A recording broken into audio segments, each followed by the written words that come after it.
Hey guys, it's CBX here, and I just wanted to get into this SHINRA division preview that I promised I would do. I don't know why, but I don't know. I guess I was just feeling a little frisky. So let's go over the teams, who their owners are, and why I went over the numbers the way I did, and how I came across my final findings. So we're going to start with some recognizable names. Let's start with Pungree's team, the Titanic deck chairs.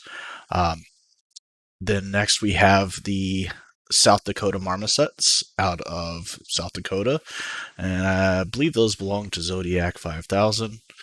Then we have Habeas Dorcas's Diamond Joe's Trans American Fan Club. I hope I got that right because I abbreviated it on my sheet. If not, I apologize. And then we have a couple of relative newcomers. We have Ballistic Clipboard and their California Otters. And last but not least, we have Frankenfreak's Baseball Club. Beautiful name. Well done. All right, so I compared every roster against each other at the position based on personal knowledge.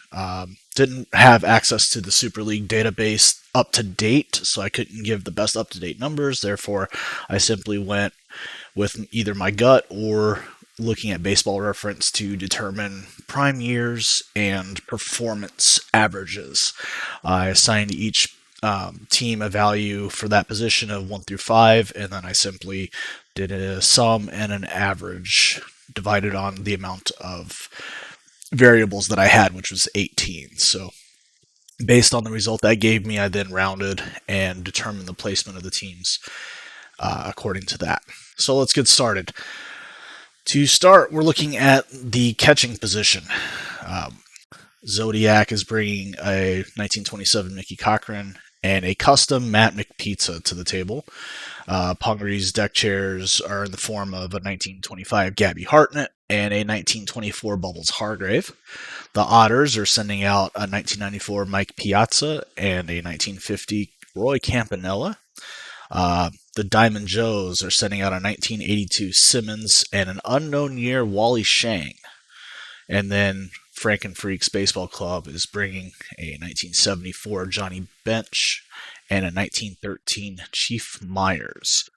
Looking at all the catchers brought, I am going to go with Zodiac's catching platoon being the strongest, simply because a 1927 Mickey Cochran is near prime and is probably one of the best catchers in Super League history, as far as giving you good health, lots of batting average, and has a good arm behind the plate for his era, right after the dead ball era. So Matt McPizza is really, however Yaya wants to create Matt McPizza, so I'm guessing it's a version of Mike Piazza. But you can't go wrong with a Cochran Piazza platoon there. Second, I went with the Hartnett Hargrave platoon from Pungree. Gabby Hartnett and Bubbles Hargrave have worked well for him in the past. They've always been solid producers. I can't argue with that. Third is going to be the Otters with the 94 Piazza and the 1950 Campanella platoon. I still like Piazza and Roy Campanella. Not as high on, but you know what? It's still a decent platoon. The Baseball Club, 1974 Johnny Bench and a 1913 Chief Myers. They're ranked fourth because Johnny Bench is solid but not spectacular, and Chief Myers is going to give you a body to sit behind the plate and throw runners out with his dead ball arm.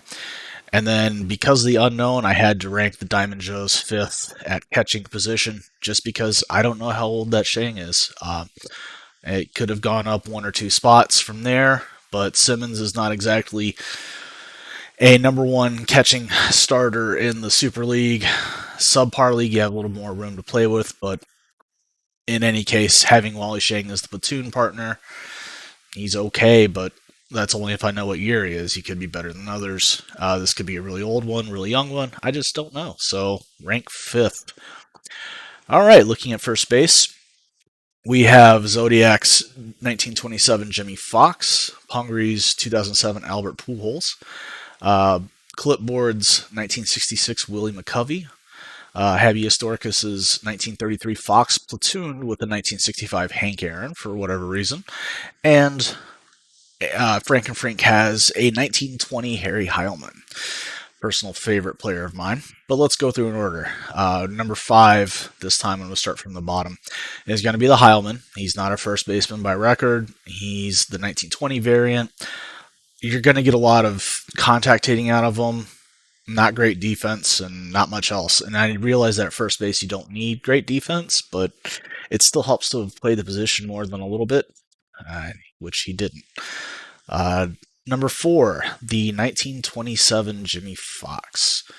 I put him there because he's just really, really young at that point. You don't know what you're going to get out of him. So, he's slightly better than an out-of-place Highland because he has more power, but that's if it decides to manifest. So I'm going to rate him slightly higher just because the variable on him could be higher. The number 3 position is going to be that 1966 Willie McCovey out of the Otters. I like Willie. He's a good player, and he fits right in the middle of these 5 players. 6 if you include the platoon, which we're about to. The second ranked in the first base category is the platoon of 33 Fox and 65 Aaron.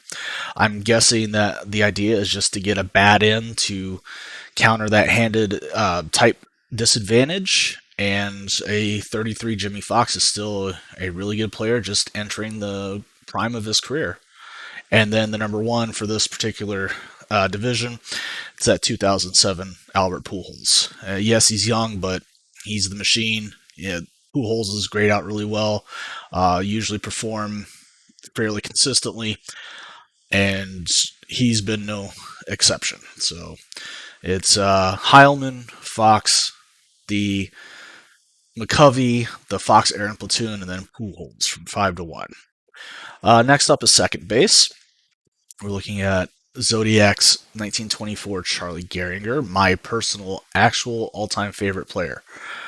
Then we're looking at Pongre's Nap Lajoie from the 04 vintage. Also from the 04 vintage for the Otters, a Nap Lajoie. And then we have for Habeas Dorcas a 2009 Robbie Cano, who's been on several of my failed teams, and a 1989 Ryan Sandberg. And then for Frankenfreak, a 1905 Nap Lajoie. So, ranking them, that 1924 Gehringer, I believe it was very, very early, like first year of Gehringer's career. He was a baby. I can't give him anything higher than the 5, not compared to everyone else in this division. Next up on the list is the 09 Cano, 89 Sandberg platoon. Both cover each other's weaknesses really well. Cano will give you a little bit more pop off that left-handed bat. Sandberg's a little bit better of a contact hitter, higher health rating, and will provide better defense in the field and not be a slouch at the plate either. More contact than power, definitely. But still, it's a good platoon. It just happens to fall in a division where there are 3 Nap Lajoies of near prime vintage. So third is the Frankenfreak Lajoie, and then tied for first I have Pongre and Ballistic Clipboard's 1904 vintages. I mean, what can you say? It's the Nap. The player's so good they named an entire team after him. So 1s are Lajoie, 3 Lajoie, 4 the Cano and Sandberg, and 5 the Charlie Gehringer, who's a poor baby. Sad, but that's the way life is. The Super League, the Subpar League, all sad. Hope you guys get used to it. Next up, we're going to go with the shortstops. Zodiac 5000 has a platoon of a 1907 Honus Wagner and a 1995 Barry Larkin from the University of Michigan. Go Blue. Larkin makes another appearance on Pongre's Titanic deck chairs, this time riding it solo. Same year. And then the Otters of California are bringing a 1950 Pee Wee Reese. Habeas Dorcas has a 1938 Luke Appling, the Immortal, and Frankenfreak rounds out our 5 with a 1992 Cal Ripken Jr. So going in order from 5, I decided to go with Pee Wee Reese. It was close, but you don't see him that often because those those Dodgers teams are a little tricky to figure out. You get some really good players, but none of them ever stand out. I don't know if it's the era. I don't know if it's Mogul. I, I'm not sure what it is, but there's too much uncertainty. I can't give it to Pee Wee Reese over any of the other players on this in this division. Looking at number 4, it's Pungary's 95 Barry Larkin riding solo. Larkin was a pretty good defensive shortstop, had a decent bat. Shortstop's a demanding position, though. You're really going to want someone to, look in on him. You didn't list any specific platoons, so I'm assuming you just have a plug-in for injury replacement. Even so, I feel like that's going to ride your Larkin really hard. That's why I'm putting him 4th. Third is that 92 Cal Ripken Jr. If there's one player you don't have to worry about health-wise, it's the Iron Man. Because, even Lou Gehrig got struck down by Lou Gehrig's disease. Too soon? Anyways, Ripken Jr. has a bit of power and a shortstop bat. Nothing else spectacular. In fact, I've used him several times. He comes through decently. 92 is a decent vintage. I like him better than Solo Larkin and Pee Wee Reese. My second highest player on this particular position is that 1938 Luke Appling. He's the immortal for a reason. He played really well consistently for a long time, and he continually does well for Super League teams. So, gonna go with Appling here. But then the number 1, what can you say about Honus Wagner riding with Barry Larkin? That 1995 vintage. Wagner being 07, definitely right where you want him. And, you have a great dead ball bat. You have good defense. You have a way to beat each right and left-handed. Disadvantages, in my opinion, it's the best shortstop laden team here. So that would be starting for number 5, the Otters. Number 4, the Deck Chairs. Number 3, Ripken with the baseball club. Number 2, that's Luke Appling and the Diamond Joes. And then number 1, we're looking at the Wagner Larkin platoon for the Marmosets. Good job, Zodiac 5000. Moving over to third base, we have from Zodiac a 1959 Eddie Matthews and a 2005 Adrian Beltre. Pungary brings a 1973 Ron Santo. Ballistic Clipboard is using a 1950 Jackie Robinson, getting a lot of mileage out of that Dodgers team. Habeas Storkus has a 94 Wade Boggs and a platoon partner of 1933 Jimmy Fox. And Frankenfreak is using a 1926 Joe Sewell. Alright, so let's start from number 5 again. And that's Frankenfreak with the 1926 Joe Sewell. 26, right at the end of the dead ball era, really. Joe Sewell is a third baseman. He doesn't have the flashy skills like any of the other names on this list. Even Santo I put higher because of his consistency, but Sewell, he'll be okay. Honestly, being last in this particular lineup isn't a bad thing, especially for subpar. If you get a chance to upgrade him, I would definitely look into it. He would probably be one of your better backups, but as a starting third baseman, he's last on my list in this division. Number 4 would be the Marmosets and the platoon of Matthews and Beltre. While I like Eddie Matthews, the 59 version's kind of young, and he's very prone to tons of strikeouts in the subpar league and the Super League. Whereas Beltre is very young, and it just doesn't live up to his modern day persona. For whatever reason, Mogul just really doesn't like some specific modern day players, and Beltre seems to be one of them. So I do like that it's platoon, so therefore it's 4th in my list. Third is that Jackie Robinson in 1950 seemed to be slightly older, but right in his prime, I would guess, at least if my memory serves me correctly. I did just a quick cursory glance over at everyone while I was doing these. So any remarks I made were based on spur of the moment remembrances or cursory glances at Baseball Reference. but I seem to remember being fairly impressed by Robinson, enough to put him third in this list. Number two, the 1973 Ron Santo from Hungary. Santo's always been a really consistent performer in the Super League. Subpar League, I see no reason to believe wouldn't be any different, possibly even better, just because of the quality of pitching that Santo will be facing versus the quality he faces in the Super League. So I have him at number two. And then we're going to look at Habeas Dorcas, who brings up his first number one ranking so far with his 94 Boggs and 33 Fox platoon. Now, Fox is notorious for playing all over the diamond. The third base, he may not be the best at it, but as a shorter spoon, he's definitely worthy of being a platoon partner to a 94 Boggs, who is getting up there in age, granted, but is not near his retirement yet, which would be, I believe, in 2000. So he still has a few millimeters of tread left on his tires. Because he's such a good hitter, and because Fox is such a good hitter, especially at that vintage, I would have to go ahead and give the Diamond Joes the number one spot here. So in order, it's Sewell at number 5 for Frankenfreak. Then we have Matthews and Beltray platoon for Zodiac 5000.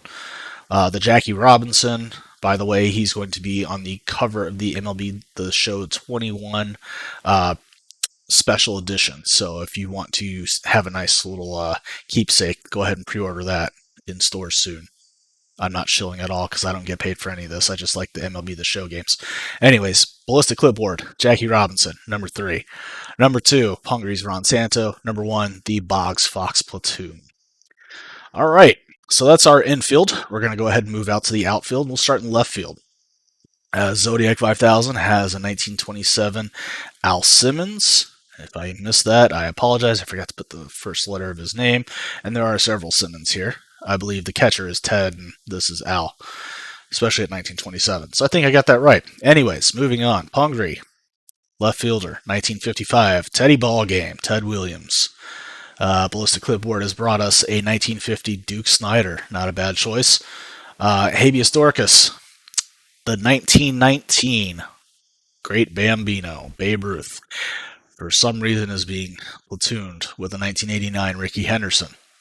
And then Frankenfreak has a 1920 Bobby Veach and a 1937 something Chapman. I don't even know his first name. I wrote him down and looked him up very cursorily and forgot his first name.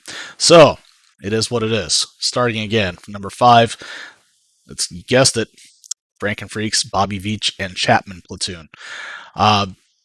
Chapman is just, I would say, filler. If this is a fairly new team, he's filler. He's there to provide a body in case something happens to Veach, and I get it. He may have had one of the better looking bats that was available to Frankenfreak, but as it stands, I don't think he's going to be a viable subpar league player. So that's going to drag the quality of this platoon down to number 5. Number 4 is the solo Al Simmons for Zodiac's Marmosets. Good player, but it tells you a lot about the caliber of talent ahead of him that he's down at number 4. Because he's a capable player on his own, both in the subpar and the Super League. Number 3 is going to be the 1950 Duke Snider. Like I said, Clipboard is getting a lot of mileage out of those Dodger teams. Snyder's been a pretty solid player. This ranking was good enough for me or the age, I should say, and his performance was good enough to put him at 3rd in this group. Number 2 is the slightly geriatric Ted Williams, although he continued to hit almost up to the day he retired. 1955 is a little long in the tooth, but having said that, I still think he's going to be a better hitting left fielder than the rest of the division, save my number 1 picks. I think you overlook his defense if you have such a good left-fielded bat who can still get out there and motor a little bit. So, 1955 Ted Williams at number 2. And then number 1, the prime Babe Ruth shackled with the Ricky Henderson. Now, this isn't a bad thing. Like I said, they're still number 1, but, it's Babe Ruth.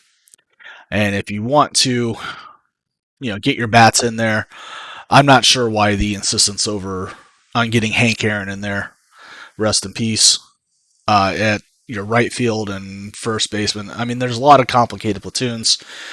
make sure that everyone's pretty much running themselves ragged, playing different positions. I honestly think that Ruth could probably do it on his own out in left field, um, or even right field. But I understand you want to get that, a Hank Aaron bat in there. So, with all that having been said, Ricky's the most successful base theft in history. Excuse me, base thief. That's a word. And was a good defensive center fielder. Outfielder. And I mean, you got to fit him in the lineup somewhere. I get it. So, in summary, Frank and Freak with the number 5 with Veach and Chapman, and that's going to give us Zodiac's additional number 4 of Al Simmons from 1927. Clipboard gets the 1950 Duke Snider, sneaks it in at number 3. Teddy Ball Game, number 2, off of Pungree's deck chairs. And the number 1 ranking for left field is the Ruth Henderson platoon. Moving on to center field. Sometimes I get a little ahead of myself, and I did see another Henderson at center field. Speaking of, that would belong to Zodiac and his South Dakota Marmosets. They are trotting out a 1927 Ty Cobb and a 1984 Ricky Henderson. Pungree has a prime 1913 Cobb. Clipboard has a 1966 Willie Mays. The Diamond Joes are also sporting their own shiny 1913 Ty Cobb. And to round out the whole line division here, the Baseball Club of Frank and Freak has their own Ty Cobb, this one of a slightly older vintage at 1920. So let's go through here. I don't have a number 5. Instead, I have tied for 4th. That would be the Willie Mays and the Cobb Henderson platoon from Clipboard and Zodiac, respectively. Willie Mays should be a better player than he is. And that's true no matter what. Willie Mays has been a solid Hall of Fame player in his actual career, and sadly, he just doesn't get the respect he deserves in Mogul. I still like him. I just wish he were better in the engine. And I think he is tied definitely with a very, very old Ty Cobb and fairly young Ricky Henderson here. So puts them both at the number 4 ranking for me. Then we go up 1 to the number 3 ranking. That's the 1920 Ty Cobb. Again, there's nothing bad with the 1920 Ty Cobb. He's slightly older, but he's still going to hit really well for you, and he has great range in center field. Decent fielding, decent arm, good speed on the base pass if you choose to go that way. He just doesn't hit home runs, but that's okay. He's a center fielder. Again, this one is still really good. He just happens to run into 2 of his clones in their prime, and that's the 1913 Cobbs that Habeas Dorcas and Pungree both bring to the table. So my rankings are tied for 4th, Zodiac and Ballistic Clipboard. And then the 3rd place is Frank and Freak's 1920 Cobb, and tied for 1st, the Diamond Joes and the Titanic Deck Chairs, both with their own 1913 Cobbs. All right, we're looking at right field now. Zodiac has a Mel Ott from 1934. Pungree is sending out a 1931 Paul Wainer. Ballistic Clipboard has a 1966 Frank Robinson, if I remember correctly. Habeas Dorcas is running the Aaron and Ruth platoon in right field. And Frank and Freak has a J.D. Drew and the 1937 version of Al Simmons. That J.D. Drew is from 2005.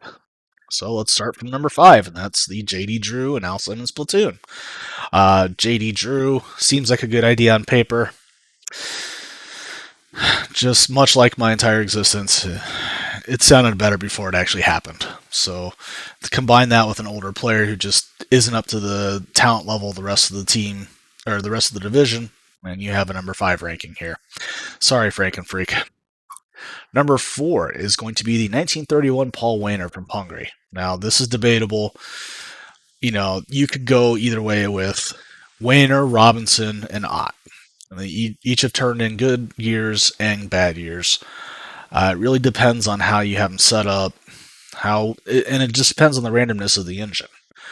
I tend to believe that Wainer just isn't going to put in the same level of results that Frank Robinson and Mel Ott will. So he's my number 4. Number 3 is the 1966 Frank Robinson off the Otters. Just a solid player in general. The only thing he really doesn't do is hit for a lot of power. But I see no issues with that, to be honest. This is a team that's fairly new and has spent most of its efforts, it looks like, concentrating on the pitching. So having Robinson out there is really not a bad thing. That's why he's sitting at number 3 out of 5. Number 2 is the Mel Ott from 1934 on the Zodiac 5000 Marmosets. Mel Ott's a great player. I mean, they're all Hall of Famers, so we're just looking at levels of distinction here. And I just think Ott is going to put out consistently better seasons than Wayner or Robinson. So Mel Ott at 1934 gets my number 2 ranking. And of course, number 1 is going to be the 65 Aaron and the 1919 Babe Ruth. I mean, anytime you have Babe Ruth, you have to consider that position as a number 1, as long as it's not a geriatric Ruth or a Ruth so young it has a hard time tying its own shoes. You know, young or drunk. Usually young, though, because as far as I know, Mogul doesn't simulate inebriants. Otherwise, Ruth would probably either go up 20 points or down 20 points, depending on how the simulation would fall out. So, looking at our rankings, to summarize, number 5 is Frankenfreak with his Drew and Simmons platoon. Number 4 is our Paul Wayner off of Pungry's Titanic's deck chairs. Number 3 is the Frank Robinson from the Otters. Number 2 is the Mel Ott from the Marmosets. And number 1, Hank Aaron and Babe Ruth. Our DHs start with Zodiac's Marmosets. He's got a 1923 Rogers Hornsby. Pungry and his Titanic deck chairs. He's rocking the, I would say at this point, the second greatest designated hitter of all time, and that's in 1991 Edgar Martinez. I only say second because I've seen what David Ortiz does to people who don't call him the greatest designated hitter of all time, and much like that poor phone enclosure in the dugout, I do not wish to be bludgeoned by a bat mercilessly. So I'm going to go ahead and put Edgar second. Then we're looking at B-Clip's Otters, bringing a Bash brother to the table. Jose Canseco out of 1991. Habeas Dorcas has a 2007 Big Poppy, see, I knew he'd find me, and a 2002 Big Hurt, Frank Thomas. And Frankenfreak brings a 1997 Giambi, I believe that's Jason, and a 1997 Mark McGuire, the other half of the Bash brothers. So let's take a look. I start off with number 5, and it's the Otters and their 91 Jose Canseco. Canseco is a little larger than life at this point.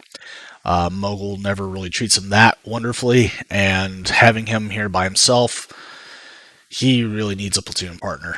At this point, he's just not talented enough in the Mogul engine against all the star caliber of the pitches you're going to face to really hang in there by himself. So Canseco is my number 5.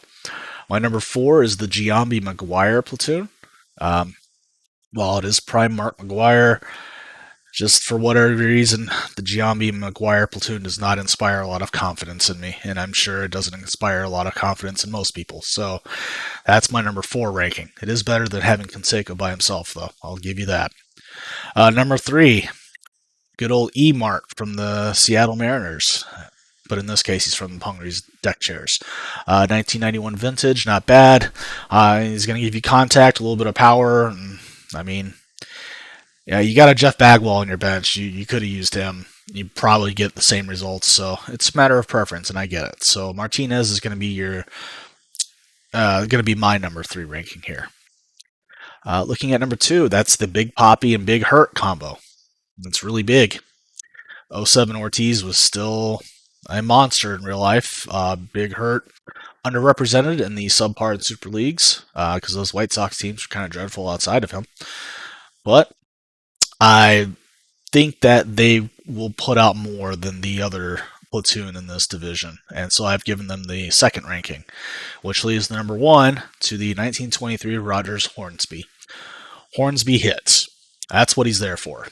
Doesn't like to field, but man, will he hit. So we've got a Rogers Hornsby at the number 1. Our summary then is the 91 Canseco from the Otters at 5, The 97 Giambi Maguire platoon from Frankenfreak at 4. The Edgar Martinez from Hungary at 3. The Ortiz Thomas platoon off of the Diamond Joes at 2. And the Rogers Hornsby stands alone at number 1 for Zodiac and his marmosets. Next, we're going to take a quick glance at the benches. We are halfway done, everyone. Thanks for hanging in there with me. I will do a too long didn't read in the thread, so if you don't want to hear my dulcet tones, you don't have to. But I figured I'd at least do some video recording and have a little fun with it. The benches. All right, Zodiac. No bench designated. I have no clue. I'm guessing he wants his platoon partners on there. I'm guessing there's other people that need to be designated to the bench, so that way Yaya knows where the heck to put his players. He's going to have to fix that. Excuse me. They're going to have to fix that. Let's be pronoun proper here. I've never met Zodiac. I don't know if Zodiac is a he, she, or they. So they it is. My apologies. Hungry has a 94 Bagwell. His catching partner, the 1924 Bubbles Hargrave, a 1988 Robin Yount, a 1940 Arky Vaughn, and a 1950 Duke Snyder. There's the second 50 Snyder that we have in this division. B-Clip has his Roy Campanella from 1950, a 91 McGuire, a 66 Jim Ray Hart. Okay, a 1991 Harold Baines, and I believe a 91 Ricky Henderson. Makes sense because you got a 91 Conseco. So, that's the Otters bench. Habeas Dorcas, you got to include your years, buddy. You have a Wally Shang, a Tony Phillips, and your designated hitter platoon, your second base platoon, the Boggs, and the Ricky. That's what I got. And then Frankenfreak, he's bringing a Myers, a Meyer, and his designated hitting, left field, and right field platoons. The Meyer singular is Buddy Meyer. That's his infield backup. And the Myers is his catcher, Chief Myers from 1913. So, starting at number 5, it's Zodiac and his no bench designated. Go through and fix your lineups, and we won't have to deal with this. Loser. Number 4, Frankenfreak, Baseball Club, with the Myers and Meyer. It's like a law firm. But, not the best bench, but it's not an indeterminate bench, so you get ranking number 4. Congrats. Number 3, that's going to be Pungary's bench of the Bagwell, Hargrave, Yount, Vaughn, and Snyder. Almost it was a toss-up between Pungary and Ballistic Clipboard for this ranking. I decided that I just didn't like Pungary's bench as much as I liked B-Clips. Because the Otters seem to have purpose-driven people on the bench.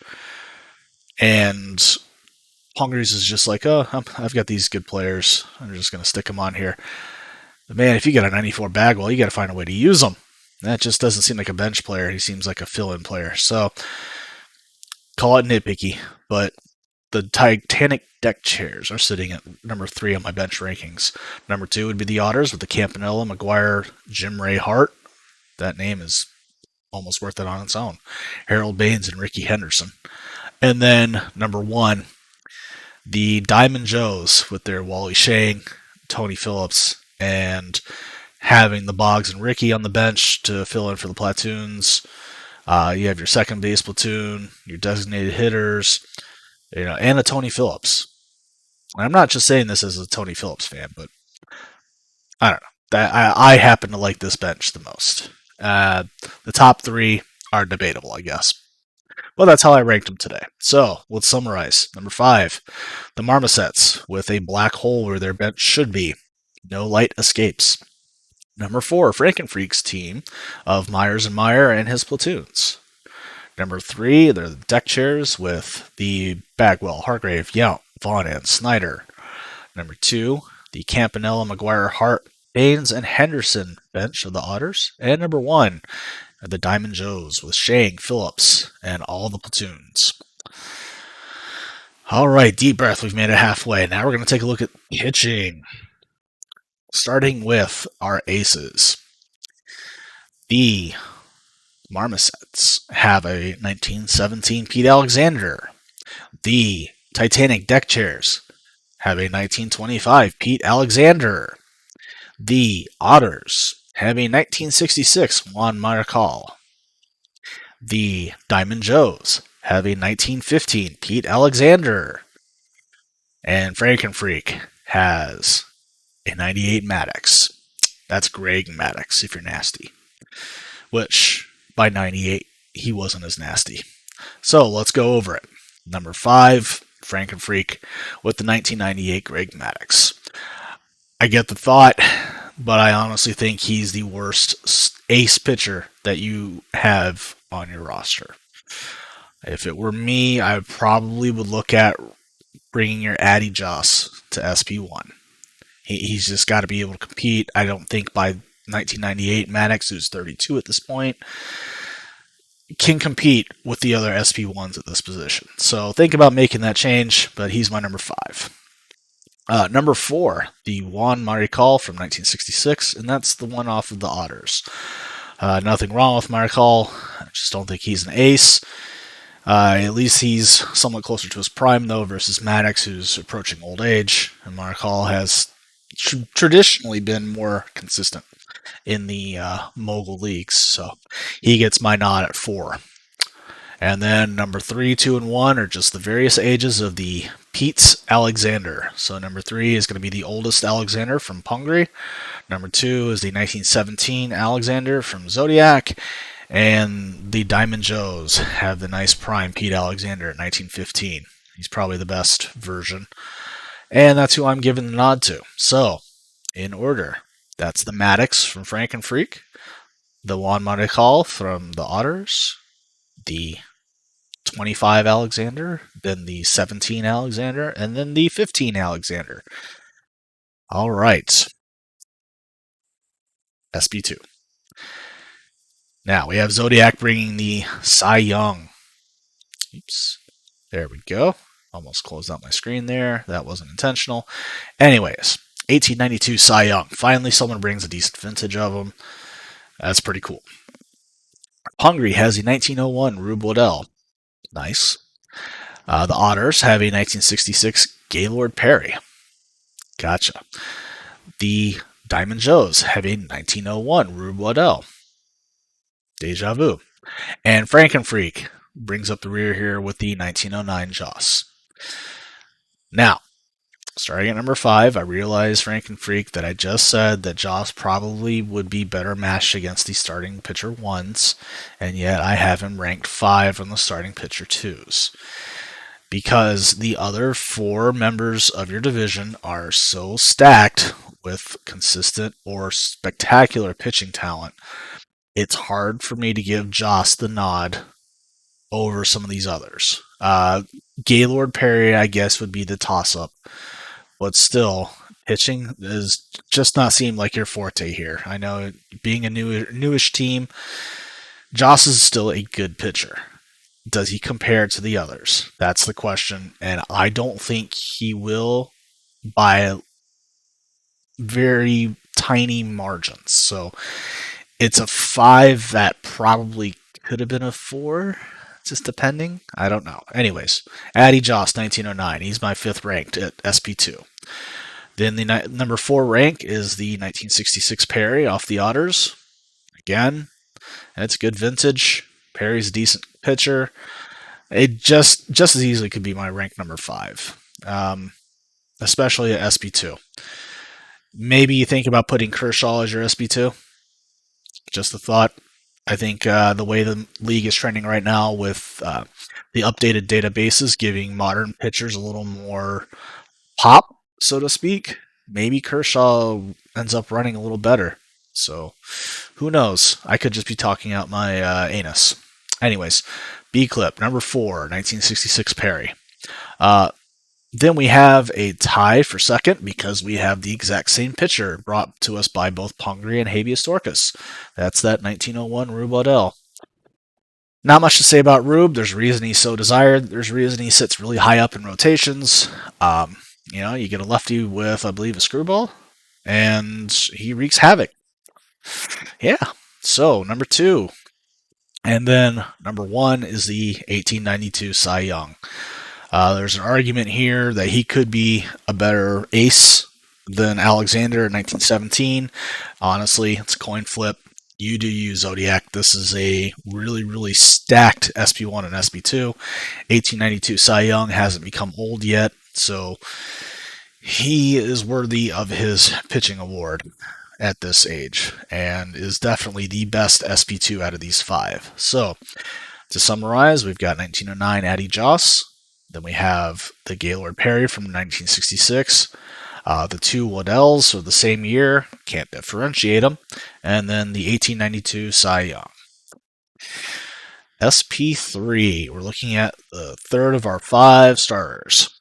Zodiac is bringing a similar 1998 Maddox. We have Hungry's Old Hoss Radborn of the 81 vintage, which is pretty cool. Old Hoss is a beast. Love Old Hoss.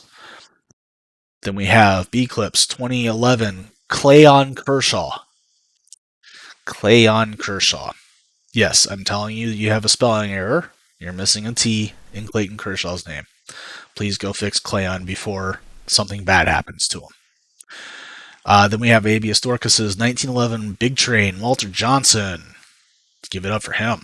And Frankenfreak brings a 1913 Christy Mathewson. Another player I've always admired, not one of my favorites, but I like Mathewson. And you'll find out in a little bit why. Number 5, though, we're going to start with that, and that's the 1998 Maddox. Yeah, I see that you have two amazing pitchers, Zodiac, and then maybe it just drops down a bit, your pitching quality. You're loaded up with star power in the first two, but then you kind of just got to get through it, the rest of it, right? Well, Maddox isn't a bad choice for SP3. I don't know. I just, at age 32, declining speed. Yeah, he's got control, and control pitchers without speed or a lot of movement in the mogul engine just get hammered. So he's my number 5 choice. Number 4 choice, Mogul's Darling, Old Hoss Radborn. Yes, 1881 is literally baby Radborn, but for some reason, babies in the pre-deadball / deadball eras don't seem to be as poorly dinged as babies in the modern era or the 50s through 70s. So Radborn gets my number 4 ranking. Number 3 is the 2011 Cleon Kershaw. Regardless of his spelling, Kershaw has proven to be an up-and-coming, reliable subpar and Super League pitcher. A lot of teams are out there using him now. The 2011 vintage is particularly notable. That seems to be right when he's in the middle of his dominance before he starts to begin the slow decline due to age. So good on you for the 2011 Kershaw. He's your number 3 rank for SP3. Number 2 rank is the 1913 Mathewson. I read some stories long ago. I used to have a bunch of baseball books. I was pretty obsessed with baseball. In fact, I know I've told people the story before, but I was involved with travel baseball in the Atlanta area, and there were several really good athletes in the area where I lived, which was the northeast portion of Atlanta. And one of those was Jeff Francoeur, formerly of the Atlanta Braves and New York Mets. And he was voracious at bat. He had an appetite for hitting, and the appetite could only be quenched by strikeouts. So what did I do? Struck him out. That's right. That's really all I've got to hang my hat on. So, Jeff Francoeur. Anyways, back to the actual story. I had a lot of books when I was a kid, and these books were mostly baseball related. You had those young adult baseball stories. I really seemed to love those. And then I had actual novels about baseball. I can't remember the names of them, but a lot of them were like short story anthologies. And Mathewson happened to be in one. And just for whatever reason, the name stuck with me. And that's really the reason why I like him to this day. Nothing tangible, but just name recognition. So, considering that and the fact that, he's a fairly decent age, 1913, and tends to do fairly consistently with some high ERA plus blips and whip blips, excuse me. Um, I'm still willing to put him in this division with these pitchers as my number 2 ranking. So, congrats, Frank and Freak. I believe that's your first top 2 ranking I've been able to give you so far. Nice. But Habeas Dorcas, yet again, sneaks in here with the number 1 ranking. That's his 1911 Walter Johnson. I mean, out of the 5 here, you definitely are looking at Johnson and saying, "Yep, I have him in a good spot right here," and I do believe so.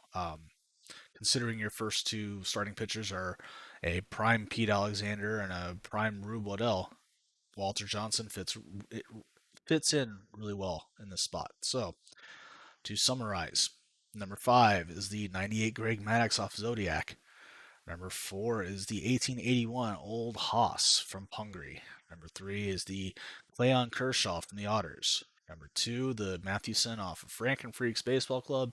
And number 1, the 1911 Walter Johnson. Now let's move on to SP4. Zodiac has a 1927 Lefty Grove. Hungary has a 1904 Adijos. And we have B Clip with the 1906 Rube Waddell. We have Habeas Dorcas bringing a 1931 Lefty Grove. And Frank and Freak, the 1913 Hooks Wiltsey. Right, I think we all know where I'm going to start with this. If we're starting at number 5, 1913 Hook Wiltsey. Just an unspectacular dead ball pitcher with a fairly decent nickname. As in SP4, yeah, it's not a bad spot for him. Maybe I would put Louis Tiant in SP4 and leave Wiltsey number 5, but again, I could just be nitpicking it. Anyways, that's my number 5. Nothing spectacular there out of Hooks Wiltsey. Number 4 is the 1927 Grove from Zodiac. I think I put him as number 4 because he's a little young at 1927, if I remember correctly, because I do have the 1931 Grove ranked slightly higher. So because of that, he would be my number 4, but they're almost identical pitchers. I would put him the same if it weren't for the 4-year age difference. Maybe if it was a 1-year age difference, I would have them tied, but they're not. So, sorry, Zodiac, number 4 for this one. Number 3 is the 1931 Grove that I just mentioned for Habeas Dorcas. I mean, again, you have Alexander, Waddell, and Johnson in your top 3. This is a pretty good Grove. It's about where he needs to be at number 4, so nice. Number 3 ranking here. Number 2 is the 1904 Addy Joss of Hungary's Deck Chairs. I think this is pretty much where Joss needs to be. Either SP4 or SP5. You could argue you could put him in SP3 or move Ruschel up to 4. I mean, you've got a good top 2 and then an all right bottom 3. So they're almost interchangeable. But for where you're at now with the rest of the pitchers that you have to compare to at SP4, your Joss is sitting pretty decent as an SB4 in this particular division. And he gets my number 2 ranking here. And then number 1, you guessed it, it's the Rube Waddell. Congratulations to the Otters, only their second number 1 rank. And it goes to the 1906 Rube Waddell. I mean, again, the argument could be made maybe you should move him up to SB1. Give yourself a fighting chance. Because Kershaw, I mean, he's a modern pitcher. He may or may not do well. The Maricol and Perry, they're medium, they're middling pitchers, comparatively. So I don't know. Take a look at your roster, considering shifting around, to see how they do. Again, I could just be talking out of my ass. Who knows? Anyways, that brings us to the summary. So we're looking at Hooks Wiltsey, number 5. Bleh. Number 4 is the Zodiac Killer, the 1927 Lefty Grove. The 1931 Grove gets the nod at number 3 for Habeas Dorcas. Number 2, the 1904 Addy Joss. And the 1906 Rue Waddell for Ballistic Clipboard at number 1. Starting pitcher number 5. Bottom of the rotation anchors here. Zodiac, you've given me an 1892 Clarkson. I think his name is Jay or John or something. I don't know. He is who he is. Okay, he's a Clarkson. So I just have him listed as Clarkson. Uh, Hungary, 1973 Rick Ruschel. B clip, you brought us a 1882 Old Hoss. Nice. Uh, Habeas Dorcas, a 1919 Murderer. I'm sorry, I mean Carl Mays. And Frankenfreak, you have that 1968 Louis Tiant. So let's start at the bottom. Habeas Dorcas, 1919 Carl Mays. He's not the worst pitcher, but I I don't know. It was almost a toss up between him and Clarkson here because I just want to see what Clarkson does. I think he has, considering the Marmosets lineup, I think he has the ability to either be a lot better or a lot worse than Carl Mays. So I went ahead and because of that potential, I ranked him 4 and I gave your Carl Mays the 5. Again, it's a toss up. You can argue with me however you'd like. I get it. But it's my opinion. No one else stepped up to preview this division. I didn't even insult the division. I just said stepped up to preview this division. So my preview opinions are what they are. Carl Mays, 1919. He's my 5th ranked pitcher in the SP5. Considering you have Alexander, Waddell, Johnson, and Grove, though, maybe let this one go. Just saying. All right, number 4, the 1892 Clarkson. Again, he's either going to be really bad or really good. I don't think he's going to be middling, just because pitchers from those eras they blow up just as much as they're decent. So, yeah, I would bet on the over for this particular season. And so I gave Clarkson the number 4 ranking. Number 3 ranking, we're looking at Old Hoss of the 1882 vintage from Ballistic Clipboard. I like him here at this age as SB5. Again, I mentioned it before with the others. If you want to tweak, I don't see any massive changes between their bottom 3 that would necessitate having them in different orders. Maybe Waddell does need to be number 1, though. Just saying. But, my opinion. Number 2, the 1968 Louis Tiant. So, Frankenfreaky scored another top 2 ranking here. Tiant, I mean, 68's pretty good vintage. I've used him before. I mean, he's a good pitcher, and you have him in a good spot at SB5. Maybe I would go SB4 with him because Hooks Wiltsey has this enormous chance to just be a giant dumpster fire and throw you a nice 7 ERA season that's going to sink you and put you in the gauntlet. So, I don't know.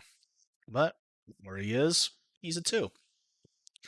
And then number 1 is that 1973 Rick Ruschel because, man, he is the underrated Super League stud. Ruschel is. So for Pungry to have him at SB5, maybe I would swap him and the old Haas from 1881. Um, give a give your opposing teams a different look. If they're feasting on your dead ball pitching and the Alexander and Waddell, you're throwing a Ruschel out there. You're throwing him a different look, and you're putting him right in the middle of the rotation. He's almost guaranteed to have a different look available to other teams. I don't know. You get what I'm trying to say. But anyways, our summary goes as this. For SP5, it's the 1919 Mays off of Habeas Dorcas.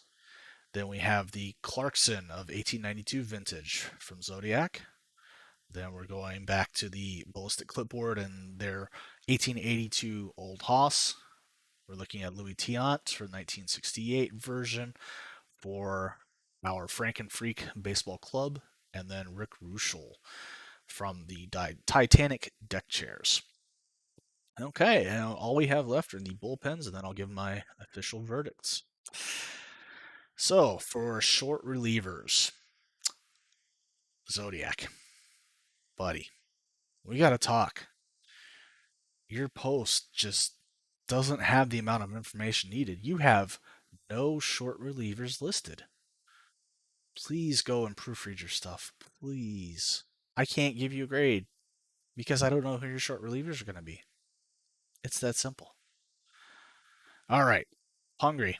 You have a 1973 Bob Locker, I think, and a 2009 Adams, maybe a Matt Adams. I don't know. Bullpen guys, their first names get a little hazy to me. Whatever. Um, Ballistic Clipboard. Dennis Eckersley, he of the handlebar in the 91 vintage. And the newly minted Arizona Diamondback, the Executioner 2015, Joaquin Soria. All right, Abius Dorcas, you have a 2016 Felipe Rivero and a 1995 vintage Rob Nen. He has a very, very interesting name. And then Frankenfreak is coming with a 2005 pair from, I'm guessing, the Dodgers? Hong Chi Kuo and Jonathan Broxton. So starting from number 5. And you guessed it, it's Zodiac's none listed team. This team is a powerhouse of absolutely nothing because I don't know who's going to be pitching. So, second black hole out in the bullpen. Number 5 ranking right there. Number 4, that's going to be Hungry. Your Bob Locker, 1973, and your 2009 Matt Adams are not inspiring whatsoever. You have one modern bullpen guy and one not so modern bullpen guy. At least you went with bullpen guys, and at least you listed them, which is more than I can say for Zodiac 5000. Shame, shame. Anyways, that's going to get you the number 4 ranking here. Number 3 ranking is the '05 Dodgers pair of Hong Chi Kuo and Jonathan Broxton off of Frank and Freak. I mean, they're modern bullpen arms. They have a better chance than not to pan out. So give them the number 3, especially in this division. You never know what can happen. Number 2 is going to be Habeas Dorcas's pairing of Felipe Rivero from 2016 and Rob Nen. The only reason this was 2 and not 3 is because Rob Nen tends to put in some consistent performances, and from a bullpen guy, that's hard to pass up. I don't know what you're going to get with Rivero, especially in 2016. It just is a little too recent. The only good bullpen guys are really Mariano Rivera and Mariano Rivera. So it's almost a crapshoot, but at least you gave me actual relievers again, and Rob Nen was fairly successful in real life as well. So you got the number 2 ranking here. Congrats. And then Ballistic Clipboard. You bringing an Eckersley and a Soria. That's going to be the number 1 ranking for me.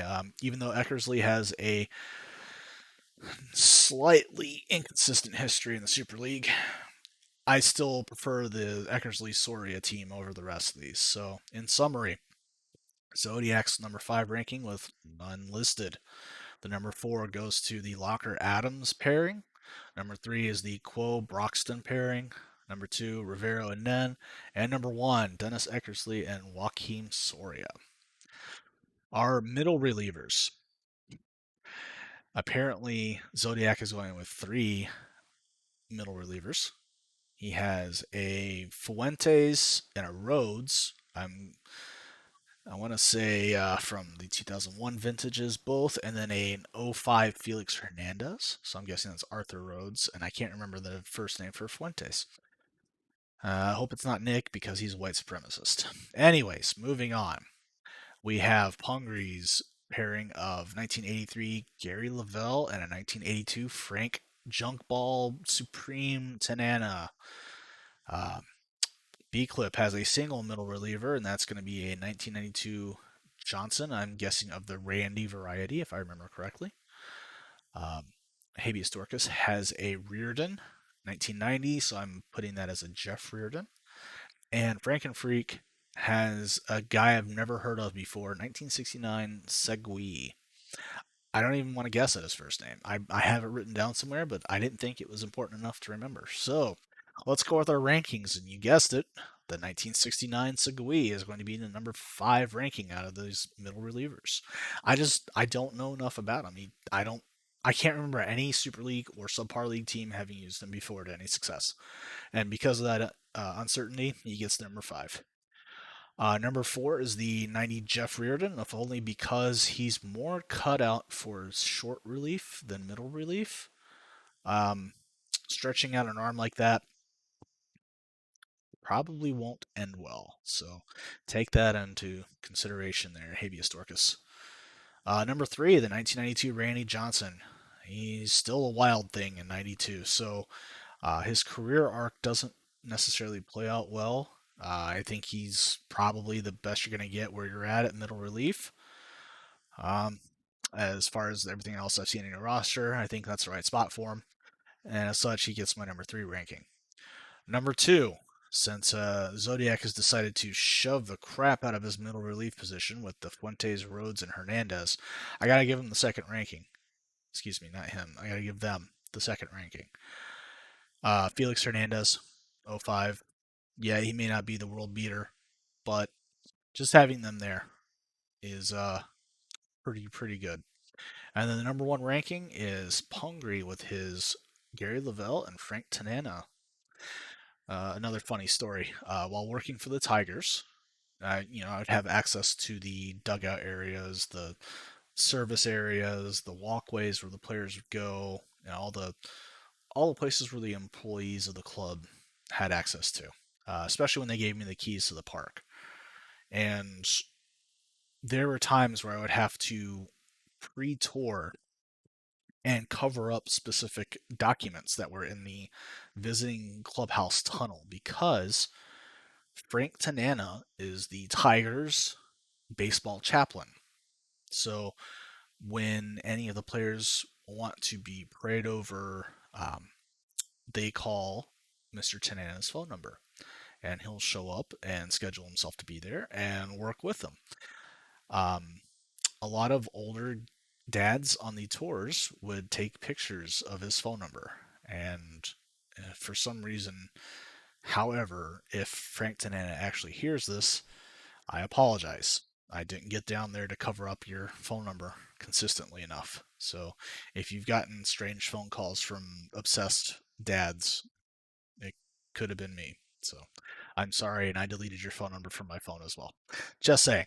Summarize 1969 Segui from Frankenfreak, the 1990 Jeff Reardon off of Habeas Dorcas, the 1992 Randy Johnson from B Clip, and then the Fuentes Rhodes Hernandez combo from Zodiac, and the Lavelle Tanana combo from Pungri. That's my middle relief rankings from 5 to 1. We're up to long relief now. Zodiac has a 1976 Nolan Ryan. Pungri did not list any long relief, so I have no clue. B Clip has a person by the name of Red Faber, 1920 Red Faber. Sure, why not? Habeas Dorcas, 1902 Taylor. I don't know his first name. And then Frankenfreak has a 1913, I think it's Del Crandall. I could be wrong on that, but let's go with it. Starting for number 5, Hungry. No long relief listed. So you got to get a 5 there. Sorry, them's the rules. Number 4 is the 1913 Crandall.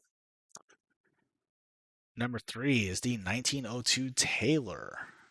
Number 2 is the 1920 Faber. Honestly, I think the 2, 3, and 4 positions are a toss-up. I looked at their careers. I put in a average of the 3 years, the year before, the year of, the year after, the year that was provided for these particular players, and tried to base my rankings off that, and that's what I came up with. Again, it's a toss-up. It's the subpar league. Anything could happen.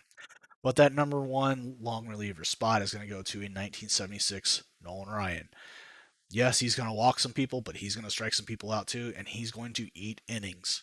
If you needed a long reliever, that's the guy to go to in this division. So, to summarize, none listed. Pongri. 1913 Crandall, 1902 Taylor, 1920 Faber, and 1976 Nolan Ryan. 2 left, people. That's our setup and our closers. So, looking at the setups, we have a 2004 Eddie Guardado from Zodiac, the elusive closer from Pongre, so a custom player, 1966, I'm guessing Frank Lindsay from the Otters. A 2009, is that a Francisco Rodriguez, K-Rod for Avius Dorcas? And a 1969 Mike Marshall, if I remember correctly, from Frank and Freak. In order, it's got to be the 1966 Lindsay.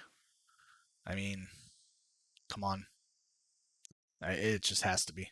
And then I'll probably catch a lot for this, but I put the elusive closer as my number 4. I don't know who the closer is based off of when he's created, and I don't know how Yaya is going to implement him. I gotta believe he's going to be better than Frank Lindsay, so he's my number 4 ranking. Number 3 is the 1969 Marshall. Number 2 is the Eddie Guardado, and number 1, I mean, for a setup guy, out of all these, 2009 K Rod.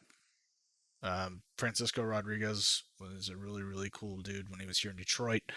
Um, Treated us workers with respect.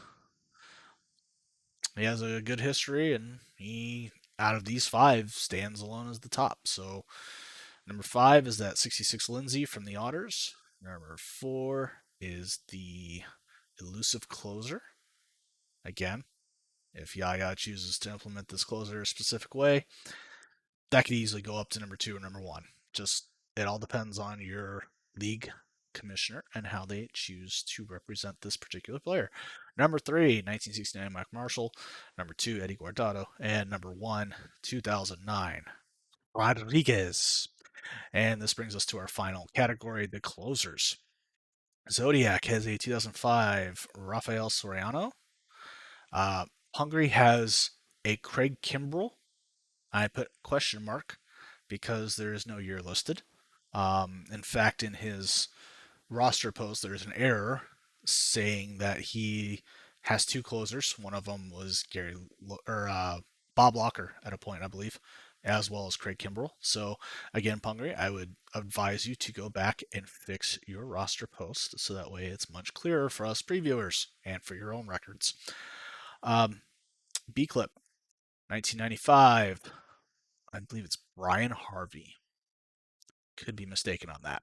Habeas Dorcas bringing up a Q in the form of a 1985 Dan Quisenberry, and Frank and Freak's going to round out our preview here with a 2016 Luke Gregerson. In order, 1995 Brian Harvey's my 5th ranked here. I mean, when you think of closers of all time, you don't really think of Harvey.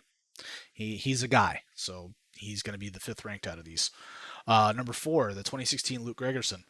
Gregerson was good at his best in real life. I shudder to think that he can be anything better than good unless he gets a really, really good role and very favorable conditions in moguls. So he's my 4. He's got to be better than Harvey. Number 3, the 85 Quisenberry. I like his control and movement. I think his lack of speed gets him hit, though, especially with the type of hitters you guys have brought to the table. I think that's going to be best 3rd ranked.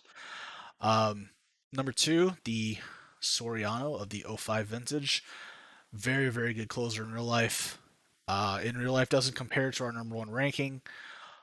And the only reason I have him at 2 is because if the Kimbrell is of a recent vintage, then Kimbrell has to be number 1, and Soriano, he isn't the same caliber of arm. He's really good, just not the same caliber. So if Pungry's Kimbrell truly exists, Pungry's Kimbrell is the number 1 ranked closer for this division.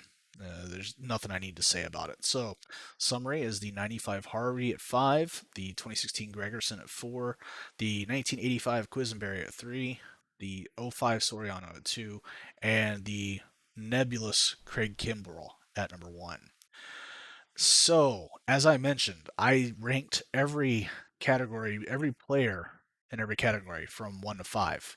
Added those together and then divided by a total of 18, which is the amount of grades I gave, and that gave me a number.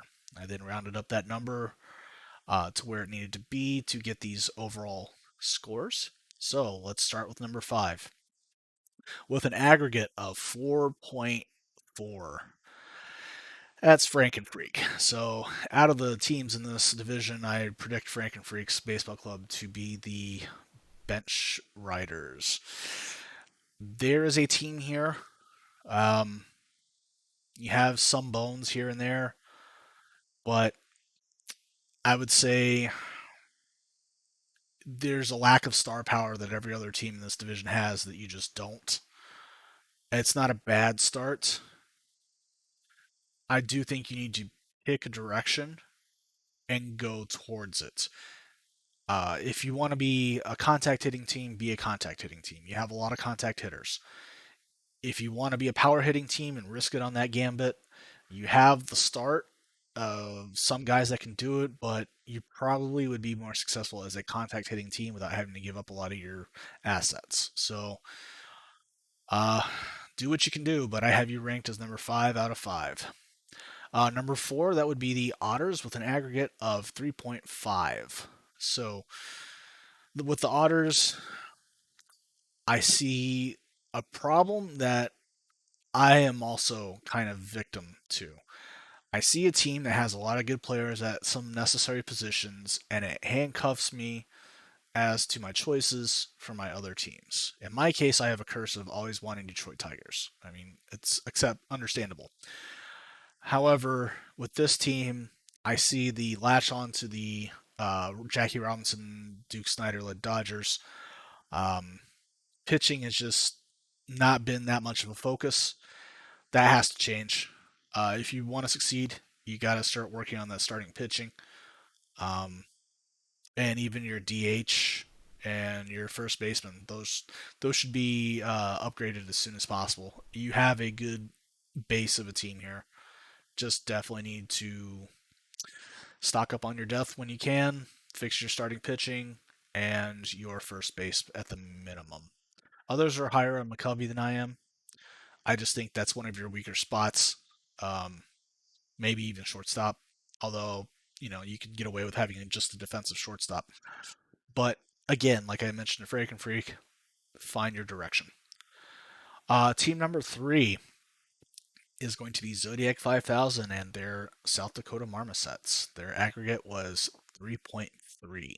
So, I like a lot of the players that you have. Um, I'm not sold on your second base and third base setup. You could also stand to upgrade it in left field and center field, but your pitching is pretty good. I wish I knew more about your bullpen. Again, you have pieces. Maybe you're not that far from the Otters, but you've been an established owner for longer. You know that if Matt McPizza rolls really well, he could single-handedly near just about take your team to a championship. Um, you will have to do something about center field at some point. That 27 Cobb and the 84 Henderson just will not be enough. That will end up being a hole in your field. But other than that, like I said, you've got some really good players. That Hornsby is just going to hit his butt off. Fix your bench, fix your short relievers, middle relievers. Make sure you have it all set up so that way you know where you're taking your team. I have you ranked as 3rd out of 5. And for the big reveal, the top 2, with an aggregate score of 2.8 rounded up, is the Titanic Deck Chairs of Hungary. Second ranked in the division. You have a lot of good players. Um, your weaknesses, I mean, you know what they are. Your starting pitching, not as much a weakness. I think Old Haas is not going to be as good as you think Old Haas will be. You definitely need some short and middle bullpen help.